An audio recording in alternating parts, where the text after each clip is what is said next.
Video unggahannya di akun TikTok @msyahida10.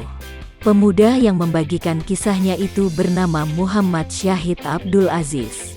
Pemuda asal Bandung, Jawa Barat, ini merekam video saat memboncengkan pacarnya pada Jumat tanggal 28 Mei tahun 2021. Setelah dari tempat makan, keduanya lalu menuju ke sebuah kafe di Bandung. Setiba di tempat yang dituju, Syahid baru menyadari jika kekasihnya ketiduran saat dibonceng motor. Dirinya pun menduga, gadis tersebut mengantuk setelah makan. Pemuda ini mengaku, kejadian tersebut bukan pertama kalinya. Pasalnya, sang kekasih sering ketiduran saat dibonceng.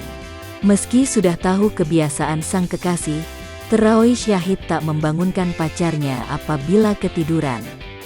Dia lebih memilih untuk menunggu pacarnya itu bangun sendiri.